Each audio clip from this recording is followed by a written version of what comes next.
नमस्कार दोस्तों, स्वागत है आप सभी लोगों का।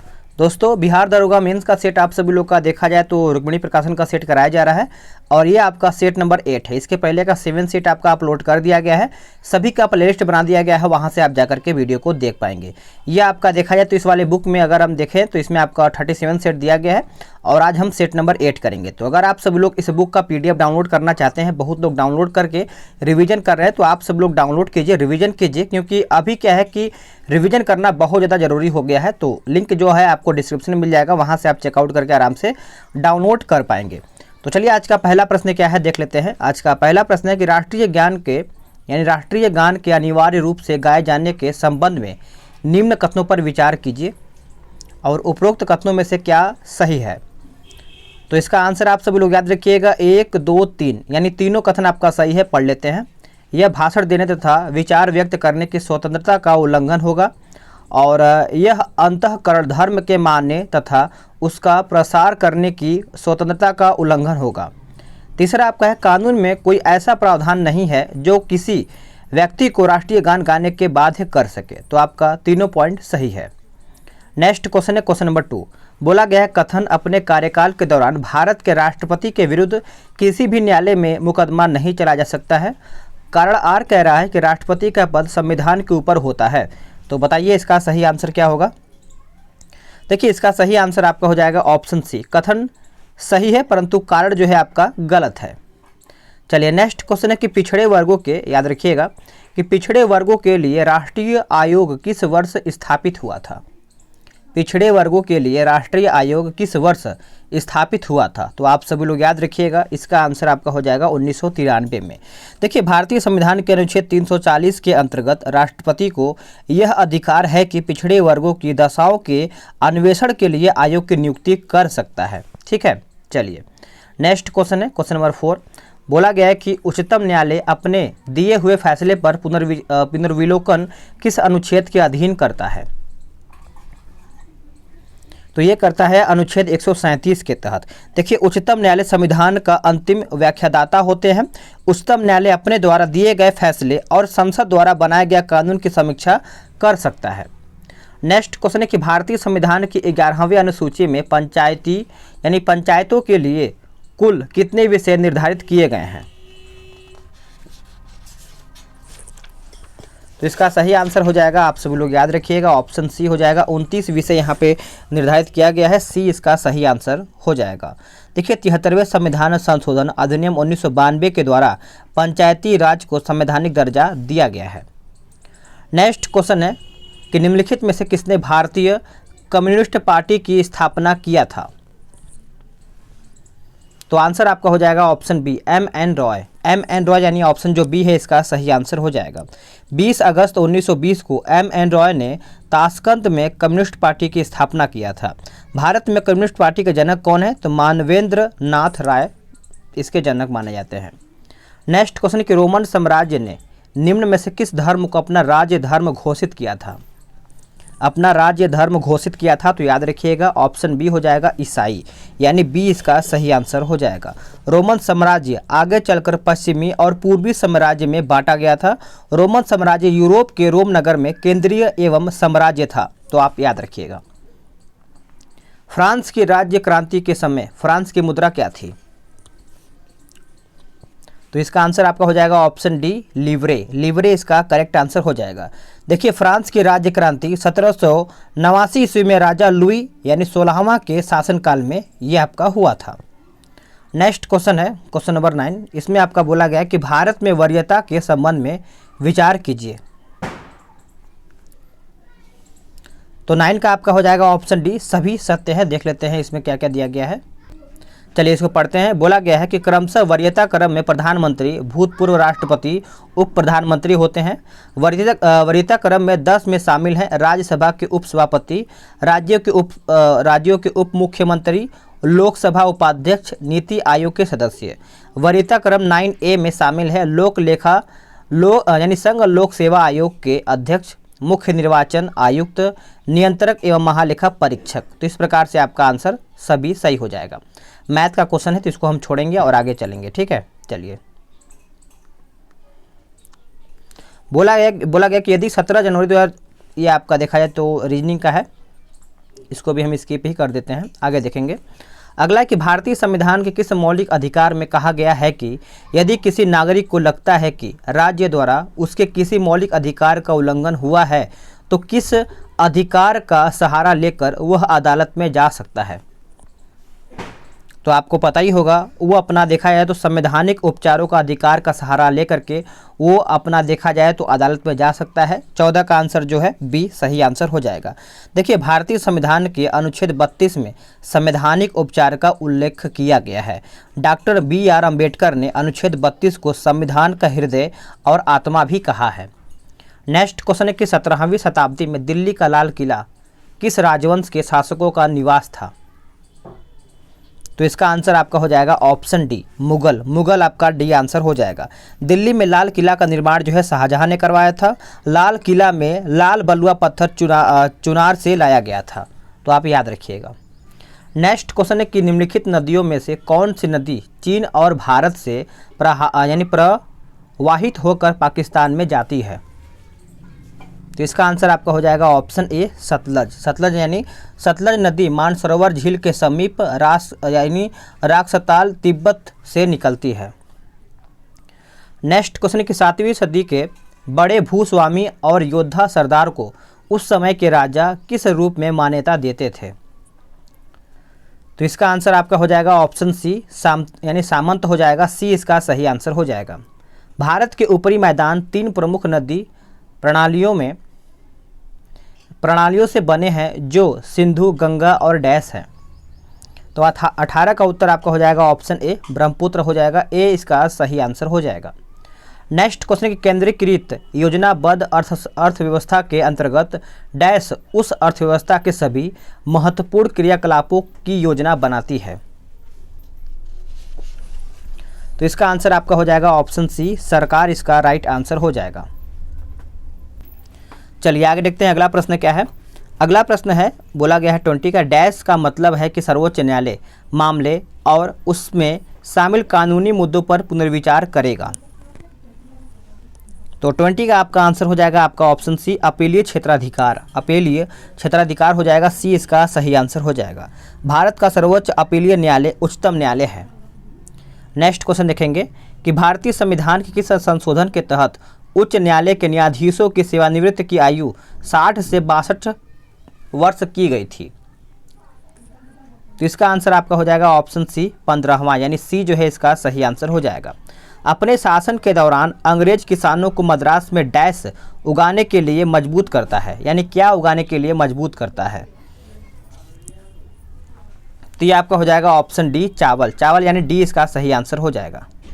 अगला प्रश्न है कि बोला गया कि दिद्धा नाम की रानी ने भारत के किस भाग पर 980 से लेकर के 1003 ईस्वी तक शासन किया था। तो ये कौन था, तो याद रखिएगा इसका आंसर आपका हो जाएगा, यानी कश्मीर में किया गया था। नेक्स्ट क्वेश्चन है कि सतलज तथा काली नदियों के बीच हिमालय के भाग को डैश के नाम से भी जाना जाता है, यानी किस नाम से जाना जाता है। तो ये आपका हो जाएगा ऑप्शन सी, कुमायूं हिमालय। कुमायूं हिमालय यानी ऑप्शन जो सी है इसका सही आंसर हो जाएगा। देखिए, अगर हम कुमायूं हिमालय की लंबाई अगर पूछे तो आपको याद ही होगा 320 किलोमीटर आपका यहाँ पे इसकी लंबाई हो जाएगा।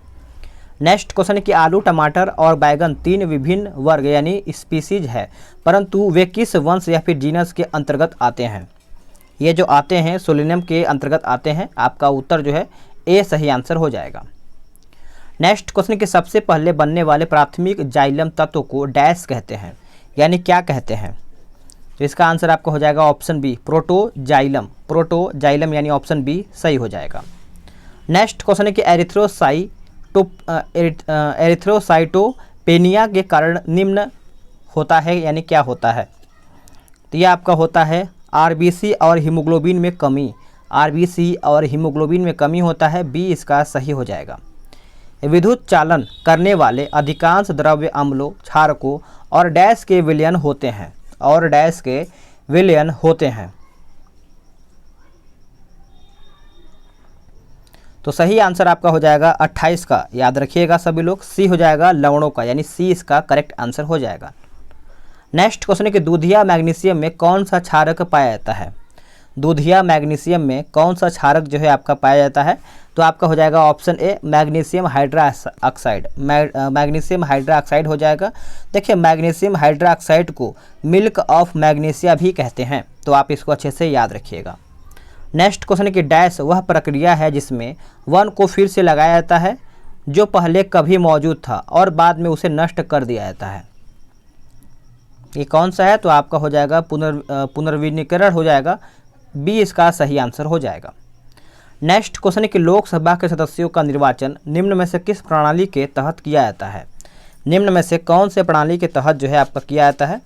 तो 31 का सही आंसर आपका हो जाएगा ऑप्शन बी प्रादेशिक प्रतिनिधित्व प्रणाली, यानी ऑप्शन जो बी है इसका सही आंसर हो जाएगा। सोडियम की खोज किसने किया था? सोडियम की जो खोज है यह आपका ऑप्शन ए हो जाएगा हम्फ्री डेवी, हम्फ्री डेवी यानी ए जो है इसका करेक्ट आंसर हो जाएगा, याद रखिएगा। सोडियम अत्यंत क्रियाशील तत्व होने के कारण यह मुक्त अवस्था में नहीं पाया जाता है। चलिए नेक्स्ट क्वेश्चन देखेंगे, इसमें आपका मैथ्स का क्वेश्चन है, बनाइएगा आप सभी लोग पीडीएफ डाउनलोड करके। बोला गया है कि हड़प्पा संस्कृति की बहुसंख्यक मुहरें निर्मित हैं कहाँ से? ये कहाँ से निर्मित है? तो याद रखिएगा आपका उत्तर हो जाएगा ऑप्शन डी यानी सेल खड़ी से, सेल खड़ी यानी डी जो है इसका सही हो जाएगा। नेक्स्ट क्वेश्चन कि गौतम बुद्ध की मृत्यु के तत्काल बाद किस बौद्ध परिषद का आयोजन किया गया था? तो आंसर आपका हो जाएगा ऑप्शन डी पहला, यानी जो डी है इसका सही आंसर हो जाएगा, याद रखिए। चलिए नेक्स्ट क्वेश्चन देखेंगे। बोला गया कि शूद्रक द्वारा लिखी हुई प्राचीन भारतीय पुस्तक यानी मृच्छकटिकम का विषय क्या था? मृच्छकटिकम का विषय क्या था? तो 38 का आपका हो जाएगा ऑप्शन ए एक धनी व्यापारी और एक गणिका की पुत्री की प्रेम गाथा, यानी ए जो है इसका सही आंसर हो जाएगा। नेक्स्ट क्वेश्चन है कि इटली का निकोलो कोंटी किस राजा के शासनकाल में विजयनगर आया था? तो आंसर आपका हो जाएगा ऑप्शन डी देवराय प्रथम, देवराय प्रथम हो जाएगा, डी इसका सही आंसर हो जाएगा। नेक्स्ट क्वेश्चन है कि अकबर के सैन्य अभियानों को काल क्रमानुसार सजाइए। आपका 6 नंबर तक दिया गया है, आराम से देखिए पहले कौन क्या था। तो ऑप्शन के हिसाब से अगर हम देखें तो आपका हो जाएगा ऑप्शन सी यानी मालवा का विजय हो जाएगा, गुजरात का विजय हो जाएगा, फिर चौथा आपका हल्दी घाटी का युद्ध हो जाएगा, फिर तीसरा आपका कश्मीर का विजय हो जाएगा, फिर पांचवा आपका सिंध का विजय, फिर आपका असीरगढ़ विजय। तो आपका उत्तर जो है सी सही हो जाएगा। नेक्स्ट क्वेश्चन कि कौन सा युग्म सही नहीं है, यानी कौन सा युग्म है जो आपका गलत है, गलत पूछ रहा है। देखिए गलत की अगर हम बात करें, सबसे पहले बेलगांव अधिवेशन जो 1924 में हुआ था उसमें अध्यक्षता जो है महात्मा गांधी जी के द्वारा किया गया था। वही बात करेंगे कलकत्ता अधिवेशन जो कि 1928 में, और ये आपका सरोजिनी नायडू के द्वारा ये नहीं किया गया था। ठीक है, तो आप याद रखिएगा यही आपका गलत हो जाता है। देखिए 1928 में कलकत्ता अधिवेशन की जो अध्यक्षता है ये आपका पंडित मोतीलाल नेहरू के द्वारा किया गया था। क्या किया गया था? मोतीलाल नेहरू के द्वारा किया गया था, तो यही आपका गलत हो जाएगा। बाकी आपका हरिपुरा अधिवेशन 1929 सुभाष चंद्र बोस सही है। मेरठ अधिवेशन 1946 जो है आपका आचार्य कृपलानी, ये भी आपका सही है। नेक्स्ट क्वेश्चन है कि राष्ट्रीय आपात स्थिति की घोषणा जारी नहीं रहती यदि संसद डैश की अवधि के भीतर उसे अनुमोदन प्रदान न कर दे। तो इसका आंसर आपका हो जाएगा एक मास हो जाएगा, ए इसका सही हो जाएगा। नेक्स्ट क्वेश्चन है कि निम्नलिखित में से कौन सा एक कार्यपालिका का अंग है, चयन करें। निम्नलिखित में से कौन सा एक कार्यपालिका का अंग है? तो इसका आंसर आपका हो जाएगा उप निरीक्षक पुलिस, उप निरीक्षक पुलिस हो जाएगा। इसका जो आंसर है डी सही हो जाएगा। चलिए नेक्स्ट क्वेश्चन देखेंगे, क्वेश्चन नंबर 44 है। बोला गया कि भारत का संविधान देश को इस रूप में वर्णित करता है, यानी किस रूप में वर्णित करता है? तो 44 का आपका हो जाएगा ऑप्शन ए राज्यों का संघ, राज्यों का संघ यानी ए जो है इसका सही हो जाएगा। भारतीय संविधान में राजनीति के निर्देशक सिद्धांत को किस मुख्य कारण से सम्मिलित किया जाता है या फिर सम्मिलित किया गया है? तो इसका आंसर आपका हो जाएगा ऑप्शन ए कल्याणकारी राज्य की स्थापना के लिए, कल्याणकारी राज्य की स्थापना के लिए, यानी 45 का ए सही आंसर हो जाएगा। नीति निर्देशक तत्व जो है भारत के संविधान यानी देखा जाए तो ये आपका कहाँ से लिया गया है? आयरलैंड से लिया गया है। नेक्स्ट क्वेश्चन है, देख लेते हैं। ये सब आपका मैथ का क्वेश्चन है, तो आराम से पीडीएफ डाउनलोड कीजिए और लगाते रहिए, क्योंकि मैथ और रीजनिंग लगाना बहुत ज़्यादा ज़रूरी होता है आपके एग्जाम के लिए। कपास की पैदावार डैश में अच्छी होती है, यानी जो कपास की पैदावार होती है कौन सी मिट्टी में सबसे अच्छी मानी जाती है? तो ये देखा है तो आपका काली मिट्टी। काली मिट्टी यानी ऑप्शन जो है इसका सही हो जाएगा। काली मिट्टी भारत में मुख्यतः देखा है तो आपका महाराष्ट्र में, गुजरात में और यहाँ पर देखने को मिलता है। अगला है काल वैसाखी किसका प्रकार है? काल वैसाखी जो है किसका प्रकार है? तो ये आपका हो जाएगा चक्रवाती तूफान का। चक्रवाती तूफान यानी ऑप्शन जो सी है इसका सही हो जाएगा। नेक्स्ट क्वेश्चन है कि अलमाटी बांध किस नदी पर बना है? बताइए, अलमाटी जो बांध है यह आपका कौन से नदी पर बनाया गया है? तो इसका सही आंसर आपका हो जाएगा ऑप्शन सी, कृष्णा नदी। देखिए, कृष्णा नदी का उद्गम जो है महाबलेश्वर के समीप पश्चिमी घाट श्रृंखला से हुआ है और कृष्णा नदी की ऊंचाई समुद्र तल से देखा है तो आपका 1337 मीटर है, 1337 मीटर।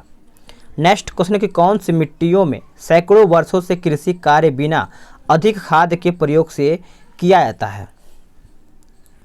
तो इसका आंसर आपका हो जाएगा ऑप्शन सी, काली और कछारी मिट्टी यानी जलोढ़ मिट्टियाँ हो जाएगा। सी इसका सही आंसर हो जाएगा। नेक्स्ट क्वेश्चन है कि एस्बेस्टस कारखानों में काम करने वाले मनुष्य वायु प्रदूषण के शिकार बनते हैं, उनके शरीर का सबसे अधिक प्रभावित होने वाला अंग कौन सा है? तो ये देखा जाए तो आपका हो जाएगा ऑप्शन सी, फेफड़ा, यानी सी इसका सही हो जाएगा।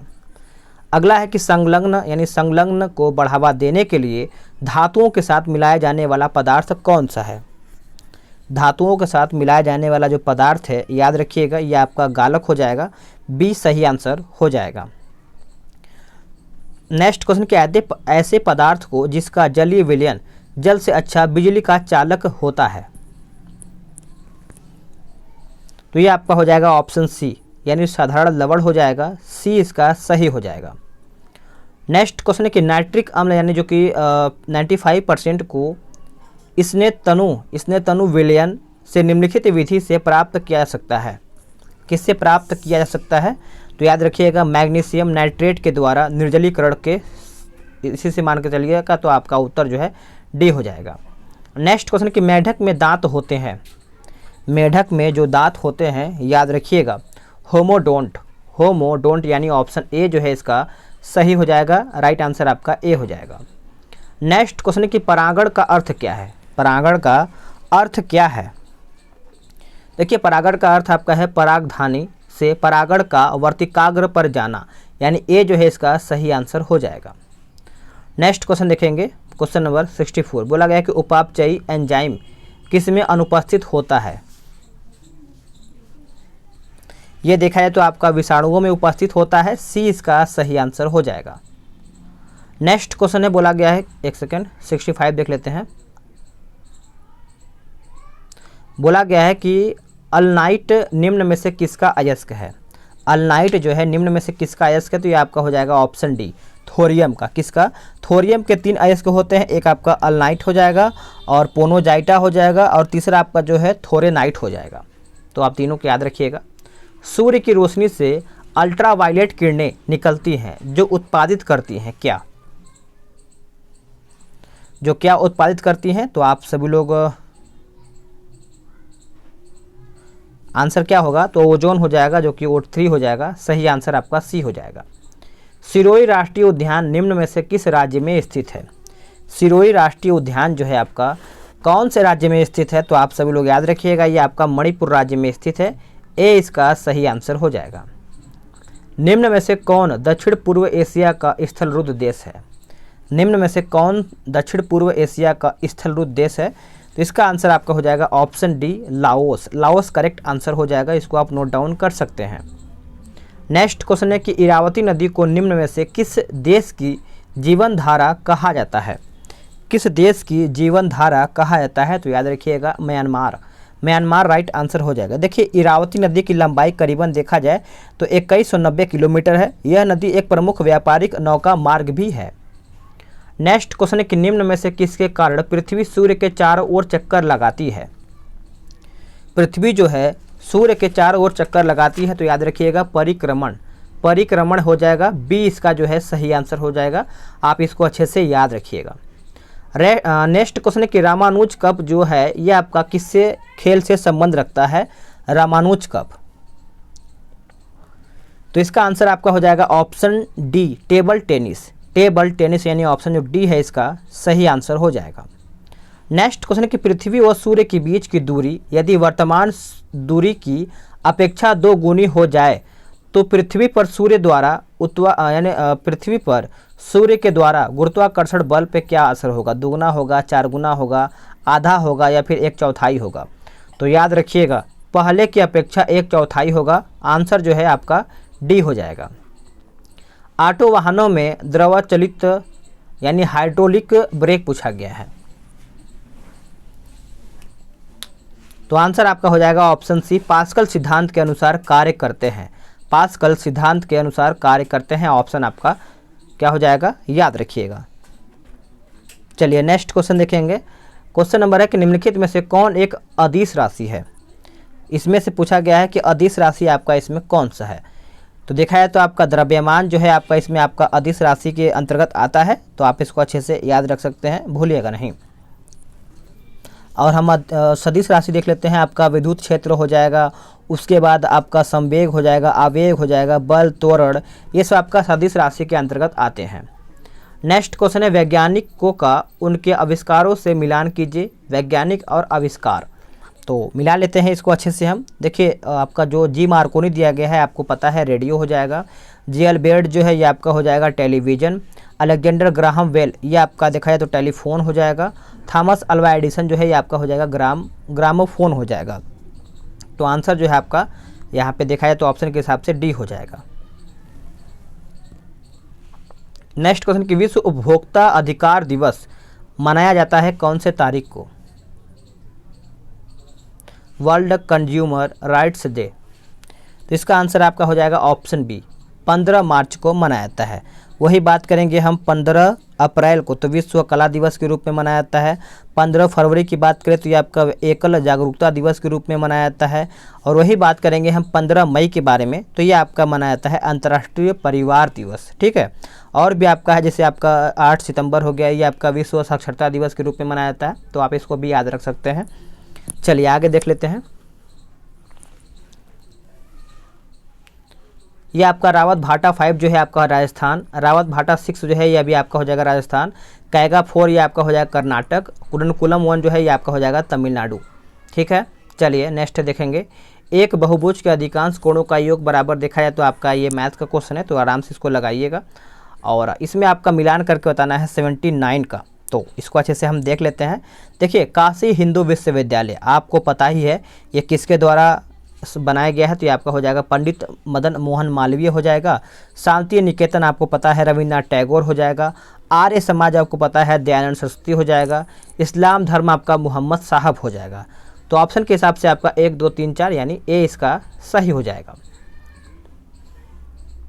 चलिए आपका 82 भी आपका मिलान ही करके बताना है, तो इसको हम अच्छे से देख लेते हैं और मिलान कर लेते हैं। पुलिकट झील आपको पता है, पुलिकट आपका हो जाएगा तमिलनाडु, चिल्का आपका हो जाएगा उड़ीसा, और सांभर जो है ये आपका हो जाएगा राजस्थान, और जो आपका बचता है बुलर ये आपका हो जाएगा कहाँ पे बताइए, बुलर जो है आपका हो जाएगा कश्मीर। तो ऑप्शन के हिसाब से आपका हो जाएगा ऑप्शन ए। नेक्स्ट क्वेश्चन कथन ए बोल रहा है कि राष्ट्रीय कल्याण कोष की स्थापना 1982 में किया गया था। कारण आर बोल रहा है कि इसकी स्थापना का उद्देश्य ऐसे खिलाड़ियों की सहायता करना है जो अब खेलों में सक्रिय नहीं रहे हैं और कठिनाई पूर्वक अपना जीवन गुजार रहे हैं।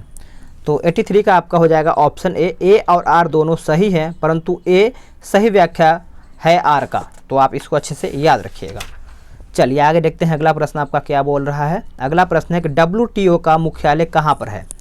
WTO का मुख्यालय जो है आपको पता ही होगा, ये आपका जेनेवा में पड़ता है और इसका स्थापना याद रखिएगा 1 जनवरी 1995 में इसका स्थापना हुआ था।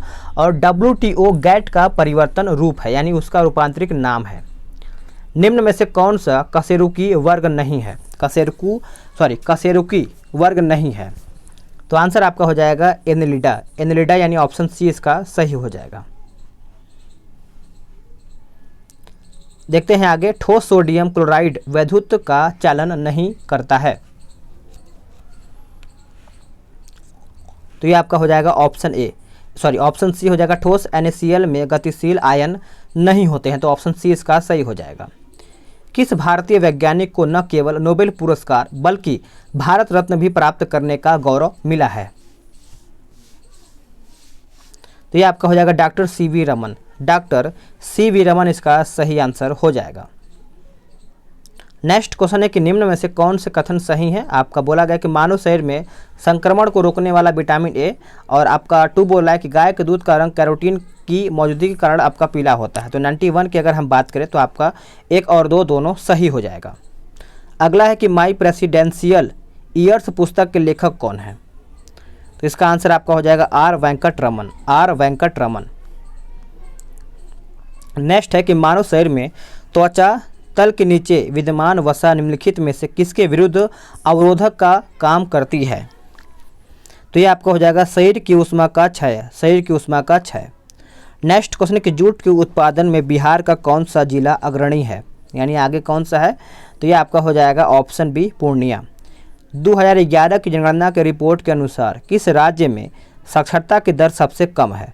तो सबसे कम आपको पता ही होगा, ये अपना हो जाएगा बिहार, जो कि ऑप्शन सी सही हो जाएगा। बिहार में किस स्थान पर भारतीय राष्ट्रीय कांग्रेस का 1922 का अधिवेशन हुआ? इसका आंसर क्या होगा? इसका आंसर आपका हो जाएगा ऑप्शन सी गया। गया करेक्ट आंसर हो जाएगा। रामचंद्र शुक्ल किस गांव के निवासी थे? चलिए बताइए। रामचंद्र जो शुक्ल थे ये आपके कौन से गांव के निवासी थे? तो ये आपका हो जाएगा मुरली भरहवा के। मुरली भरहवा के हो जाएगा। ऑप्शन आपका जो है ए इसका सही हो जाएगा। नेक्स्ट क्वेश्चन है कि कंप्यूटरों के लिए IC चिप प्रायः किस पदार्थ का बना होता है? तो ये जो चिप बना होता है आपको पता ही होगा, ये आपका सिलिकॉन का बना होता है। सिलिकॉन यानी बेंगलुरु में। नेक्स्ट क्वेश्चन है, इसमें आपका मिलान करके बताना है, देश और खेल दिया गया है। तो चलिए इसको हम देख लेते हैं। 99 का आपका हो जाएगा ऑप्शन बी, यानी आपका अब्दुल गफ़ार खां हो जाएगा। सीमांत गांधी के नाम से जाने जाते हैं, और यानी यहाँ खेल दिया गया है, जो कि इसका उपनाम होना चाहिए था। ठीक है। दादा भाई नौरोजी आपका यहाँ पे हो जाएगा भारत का वह वृद्ध पुरुष हो जाएगा। मोहनदास करमचंद जो आपका गांधी है, यानी मोहनदास करमचंद गांधी, ये आपके जाने जाते हैं महात्मा के नाम से। रविन्द्रनाथ टैगोर जो है ये गुरुदेव के नाम से जाने जाते हैं। तो इस प्रकार से यहाँ पे उपनाम होना चाहिए था, यहाँ पे खेल दिया गया है। चलिए आगे देखते हैं। आखिरी प्रश्न आपका है कि निम्नलिखित में से वह इस्पात संयंत्र कौन सा है जिसकी स्थापना द्वितीय योजना के दौरान नहीं की गई थी? तो ये आपका हो जाएगा ऑप्शन ए बोकारो। बोकारो इसका सही आंसर हो जाएगा। देखिए बोकारो इस्पात रूस के सहयोग से 1964 ईस्वी में स्थापित हुआ था। तो आपका ऑप्शन ए हो जाएगा, याद रखिएगा। तो फ्रेंड्स आप सभी लोग का यहाँ पे 100 क्वेश्चन समाप्त हो गया है। वीडियो कैसा लगा है कमेंट करके बताइएगा। अगर अभी तक चैनल को सब्सक्राइब नहीं किए हैं तो जरूर कर लीजिएगा, बेल आइकन दबा लीजिएगा, ताकि आपको नोटिफिकेशन जो है टाइम टू टाइम मिलता रहे। PDF डाउनलोड करना ना भूलिएगा, लिंक आपको डिस्क्रिप्शन में मिल जाएगा। मिलता है एक नई वीडियो में। आज के लिए इतना ही। जय हिंद, वंदे मातरम।